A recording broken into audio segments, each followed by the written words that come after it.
The European continent continues to remain under a blocking pattern, which currently dominates the large-scale atmospheric circulation across much of the region.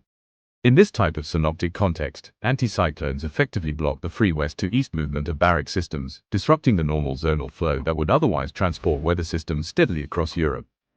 Blocking anticyclones form when there is an excess of air mass in the upper troposphere, leading to the development of positive geopotential height anomalies at high levels.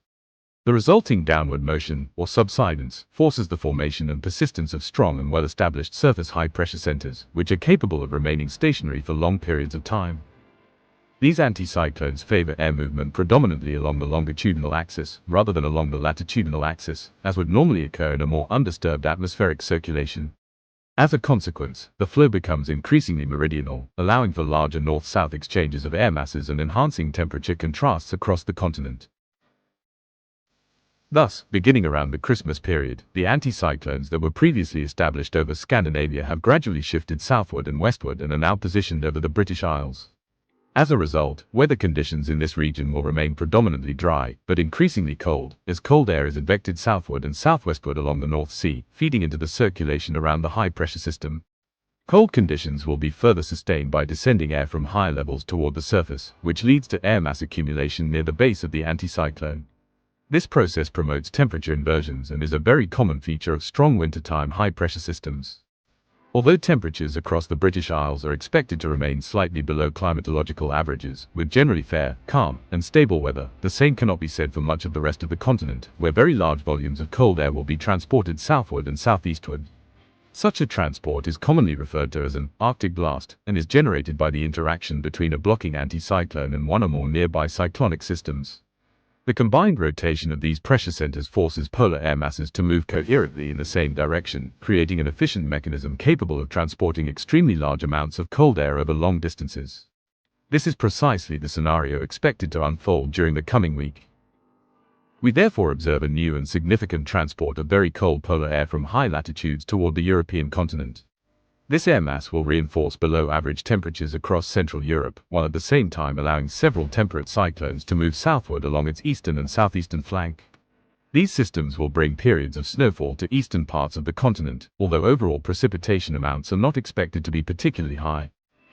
Despite the limited precipitation, the presence of a sufficiently cold air mass will strongly favor snow accumulation, with depths of up to around 15 centimeters expected across large areas of Germany, Poland, the Czech Republic, Slovakia, and Romania, accompanied by persistently low temperatures and winter conditions. In Western Europe, weather conditions will remain cold but relatively calm, under the continued influence of high pressure. The position of the anticyclone will direct the core of the cold air mass towards southeastern Europe, while a smaller portion of this air will be advected westward. This will lead to cold conditions across France, where temperatures may fall as much as 7 degrees below average, but under predominantly dry and stable conditions. With no Mediterranean or Atlantic cyclones expected to approach the region in the near term, we are therefore anticipating a dry but distinctly wintry week, dominated by high pressure and low temperatures.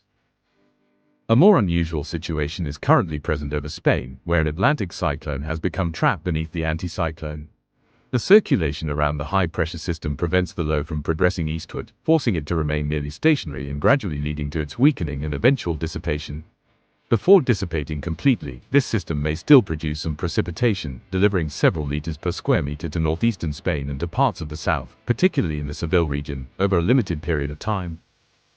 The Mediterranean region will experience generally stable but cold conditions. With a large reservoir of cold air present over continental Europe, cold air will also extend southward into the Mediterranean basin. However, in the absence of a direct interaction between cold continental air and the warm sea surface, the development of Mediterranean cyclones remains unlikely. As a result, we are expecting cold and dry weather across Italy, the Dalmatian coast, and Greece, with little in the way of organized precipitation during this period. Forecast models have largely converged on a cooling scenario across Europe for the days ahead. However, it is important to note that, at this time, snow cover remains limited, despite the colder signals suggested by these numerical model outputs and the increasingly wintry temperature pattern. Stay tuned for more insights on weather events across the European continent.